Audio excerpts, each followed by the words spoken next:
Hey everyone, Kyle once again, and welcome back to another movie review.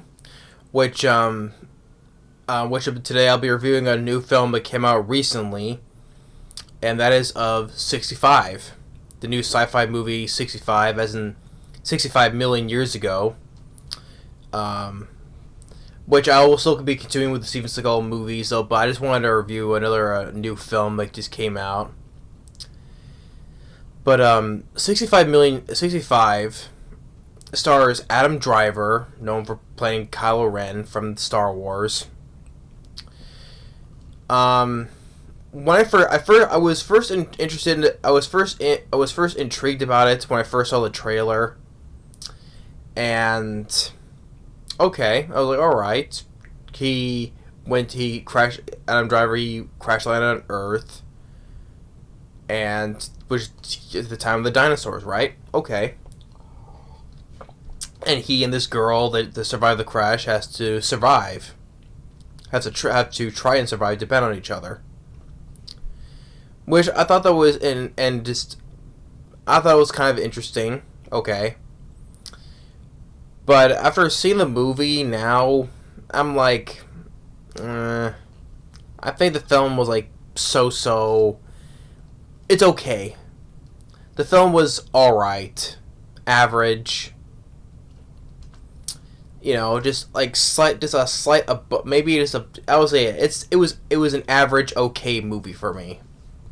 I mean, there's things I liked about it in the film, then the other things I just like. I was like, I was like meh on basically. And so I think what the problem was I think it was the writing. That's what was the main issue on this. The writing, because it's directed by Scott Beck and Bryan who they both directed and wrote the movie. So I think their directing was not bad. I think it was pretty decent. I think it was them right the writing and the screenplay they did that's what the main issue was. Now, Scott Beck and Bryan they directed a film previously. I think it was called Haunt, which I've not seen. But they were writers before they directed. They wrote on A Quiet Place, which I did like. I did like A Quiet Place. And director Sam Raimi, director of Evil Dead trilogy, Spider-Man movies, Doctor Strange 2, he produced the movie. Okay, but I think it was just the writing that's what was the issue. That was maybe kind of like meh basically. But I'll get into more to that though. But the film, like I said, I was interested by the trailer and the game and the story. And the story is about Kylo.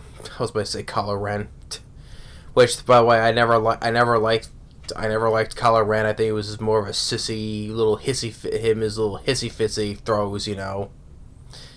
That's why some people say Krylo Ren. Because he cries, whatever. Krylo Ren. But that's a different story though. But Adam Driver, he's a guy whose character's name is Mills, one thing about the writing I did like. One of the positive things about the writing I did like is that he's a futuristic pilot who's on this mission to transport humans to another place, right? And I thought it was like time travel basically. He gets hit by this asteroid belt, and then he must have time traveled back to the past, to Earth 65 million years ago. Turns out not. He's not. Actually, he is another part of a humanoid race from all the way from another planet, many light years away. And so basically, him and his people existed when he crash landed. They existed basically 65 million years ago. So he crash landed on Earth, actually so there was no time travel at all. He was actually part of another group of people from another planet far away, and he crash lands on the planet Earth, actually at the time of the dinosaurs. That was one thing I didn't like, but okay, so it's kind of like, I'm not gonna say original though, but it was no sequel or related to any other type of movie, right? So no, so it was not any of that. He was part of it. His people were actually part of a group of beings that did existed 65 million years ago on another planet far away.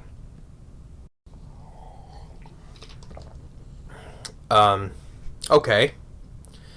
And although it's funny though, I guess, well, a group of beings far away, like talking English and all that stuff though, but that's just, of course they have to do that, but still.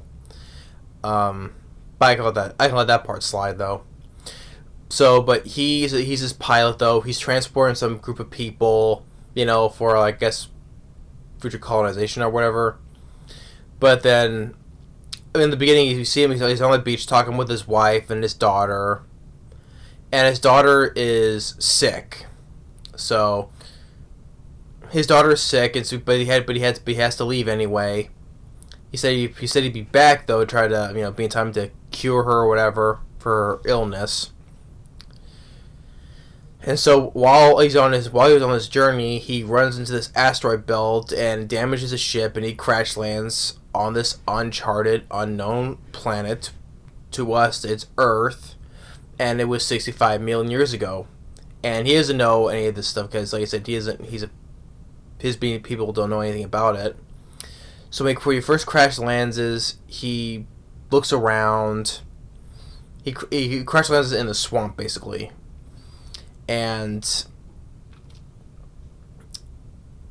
then most of the survivors are all that were with him are all dead except for this one girl who was by 9, 10 basically, by the name of Koa, which she doesn't speak English. And a good majority of the movie is him trying to communicate English to Koa for her to understand him. Like when he's writing about family, we have to go to this one place to get to this part of the ship, other part of the ship that crash landed. Because another part of his ship where the escape pod is on where he crash landed on the one part on the swamp, the escape pod crash landed on this mountain. So basically, the logistics of the rest of the movie from then on is them having to go from point A to point B.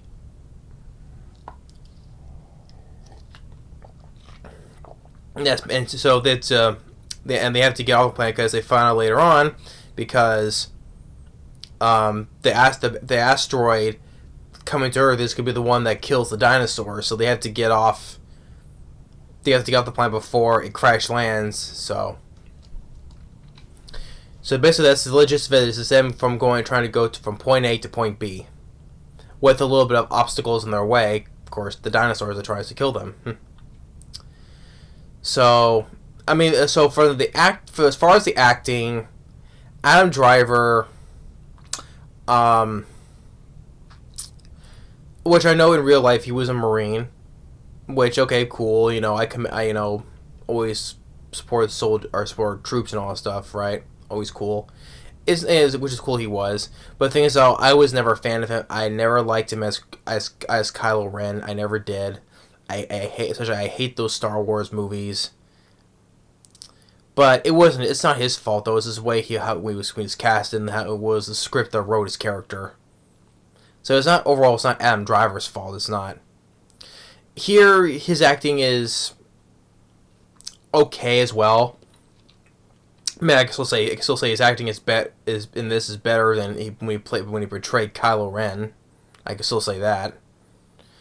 And the girl who played Koa, I thought she was decent as well. You do get some nice back and forth, trying to. Well, because the majority of him is he's trying to communicate the English to Koa, Mills. But you do get some nice moments of them, because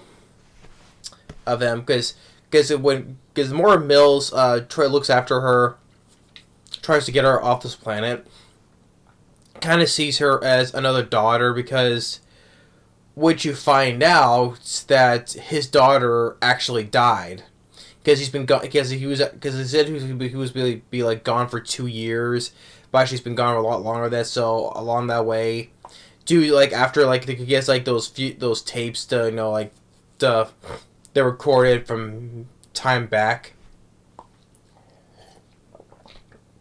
that she's been really sick, she's in the hospital bed, and actually after she died. So, and he's been looking, so he wants to help her, and he's been looking to her like another daughter figure, right? So the acting was their acting was okay, fine. I would say decent, I would say. But I just don't think that Adam Driver, I don't think he was like kind of like the right choice to portray this character. I think someone else could though, but that's just me. But, and also like, okay, and issues I have with the movie, it's definitely CGI heavy. That's the thing. Especially the dinosaurs. I think they could have used practical effects. I think you still could have. I mean, even the new Jurassic, the first Jurassic World, the only practical effect was the one dying Apatosaurus. But the two sequels like Fallen Kingdom and even from last year Dominion, even they improved over the first one with the practical effects. They still did do good on that. I think that's one thing that if you want to view dinosaurs, I think they could have used practical effects of being CGI. I mean, a lot of the films is CGI heavy, with the green screen backgrounds and stuff, but also the dinosaurs too were CG heavy. I think they still could have used some practical effects. So the effects were, it was kind of like,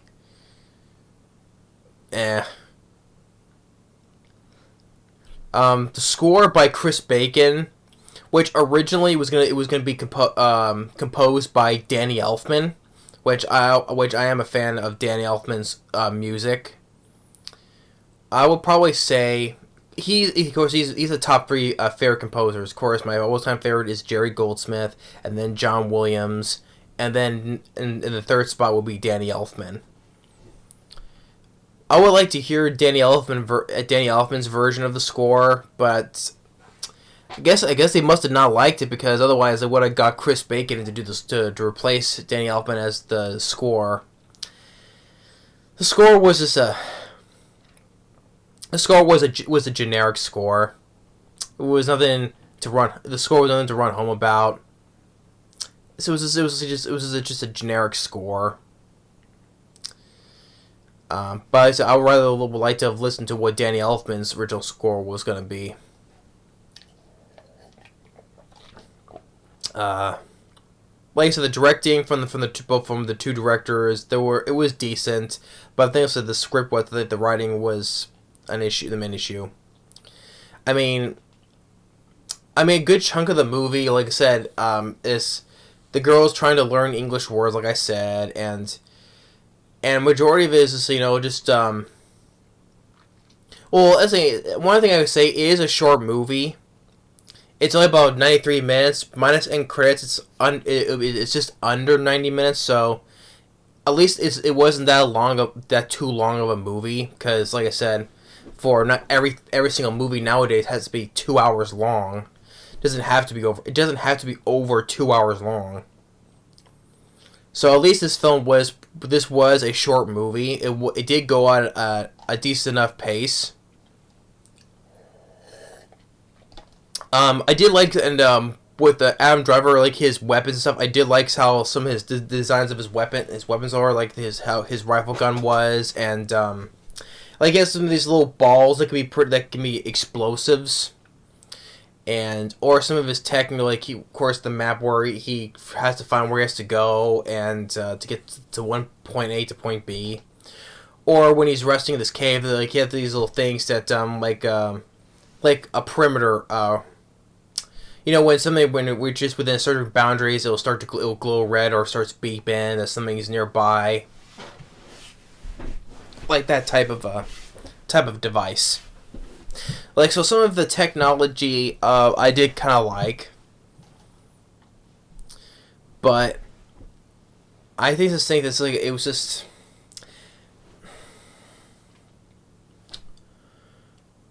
I just seem to think that how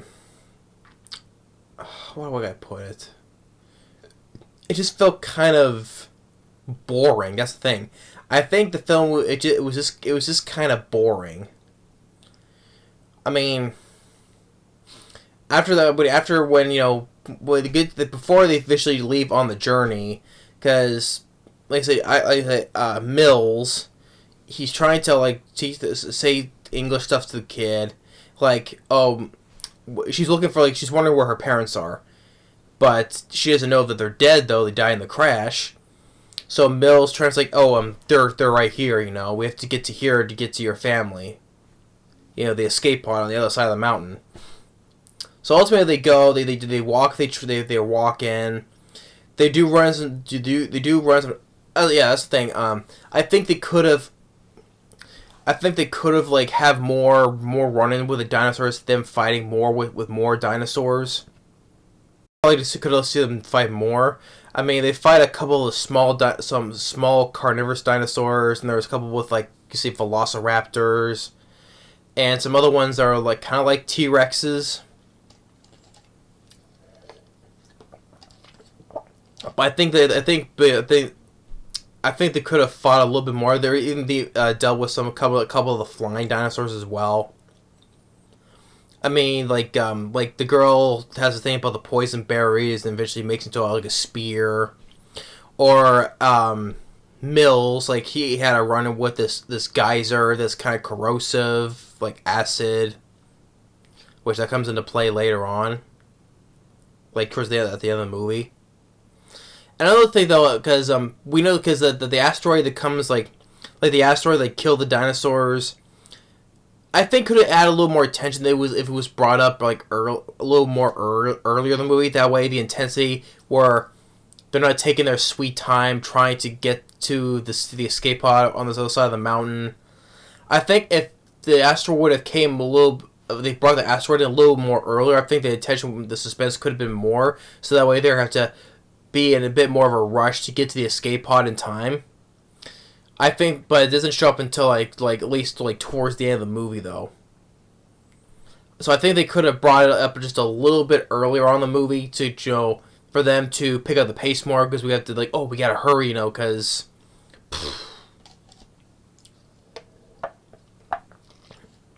I think the film was lacking intense. I think it was intensity, and also one thing it's PG-13, so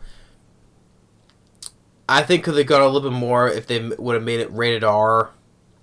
So I think because it's PG-13, I think it was kind of tame, I would say. I think PG-13. I think it was kind of tame, I would say. But and then a lot of times they and there's a good chunk of they spend this time in this cave because they have to try to get because it starts raining and well, first of all they go with this Mills, Adam Driver, he climbs a tree to see where they're at, and then eventually he falls and dislocates his arm, which the girl helps him, puts it back in, reconnects it, kind of like how Mel Gibson reconnects his shoulder in the Lethal Weapon movies. So here she helps him relocate the elbow or the arm, whatever, when these little dinosaurs show up. And okay, you do get some fun moments where Adam Driver is shooting dinosaurs. Okay, that's nice to see. Even where at one point when he's doing one of the T-Rex, like he shoots one in the eye and he gets away. Or at the end where he shoots more of the, because there's two of them, including the one he did shoot in the eye. So you do get some nice gunfights of him shooting at the dinosaurs. That's cool to see. I would say that. But then afterwards, they get a good portion of it. They're stuck in this cave and trying to figure out which way to go to get out.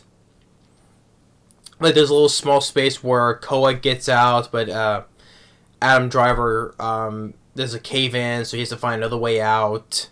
While Koa has to so far make it on her own for a bit.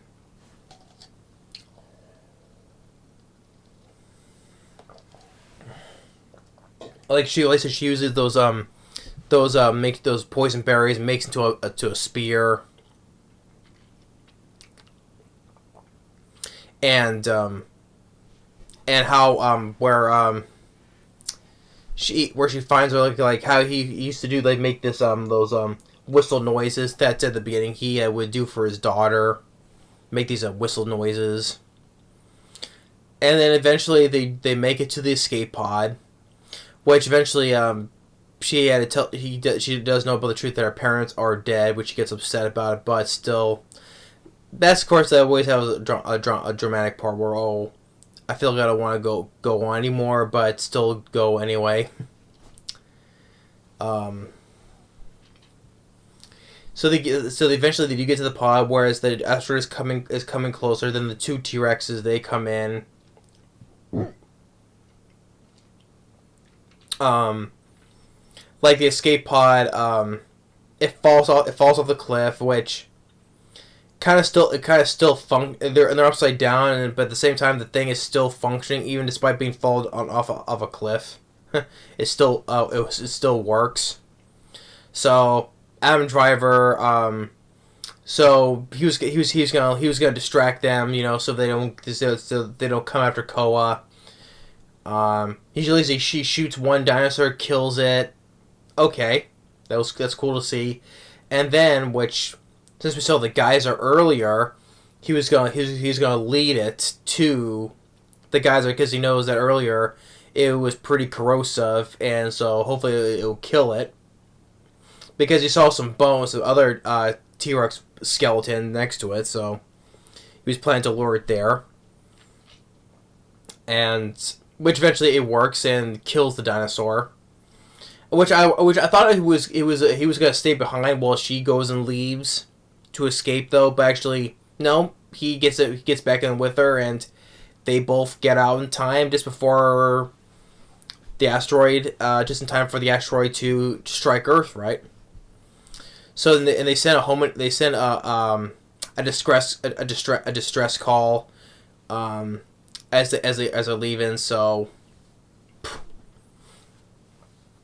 So they leave Earth, and that's pretty much about it. And during the credits it shows how it goes from the Cretaceous to the Cretaceous period up until the present day future. Just a little bit during the credits, though. Yeah, so 65, I thought it was just okay at best, like I said. I said that I thought the trailer looked better than the movie itself, sadly. But Adam Driver, he was alright, I would say. The girl who played Koa, I thought she was decent as well. I don't think their acting was not that bad. Like I said, I think Adam Driver's acting was better here than it was than he played Kylo Ren, you can say.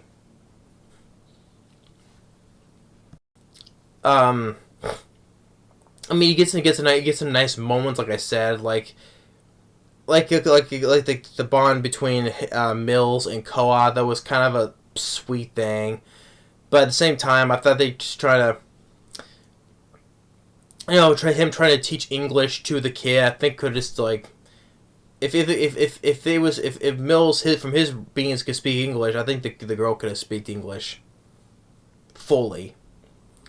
But things I thought was lacking, and I thought it was lacking just a little bit of intensity. I think the whole meteor striking down to Earth, I think could have brought that up a little bit earlier in the movie, because that way it'll create more suspense that they had to hurry up and rush to so they can hurry up to the escape pod even more, since they're in a bit of a time crunch, basically. but it doesn't get brought up until the third act though. And there's like the CGI, the green screen, the background green screen, and the dinosaurs. I think they could have used more. I think they could have used practical effects for the dinosaurs. Sadly, if they did for the new Jurassic World franchise, I think they could have used some practical effects for the dinosaurs. And plus, having it being a PG-13, I thought that thing was lacking in the more intense violence. The score, like I said, by Chris Bacon, it was generic. It was just a nothing to run home about score. Like I said, I would have liked to hear Danny Elfman's his version. Although it wouldn't have helped save the movie though, well, improve in the movie though. But I mean, I like Danny Elfman. I would like to hear his version. So it was just the issue of the movie, not only because of the effects and the score, but the writing, the screenplay by Scott Beck and Bryan Woods. I think that was a lot. It was the main issue of the movie.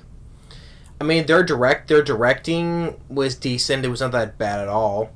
Just like the actors, their acting was not bad at all either. It was very decent, I would say.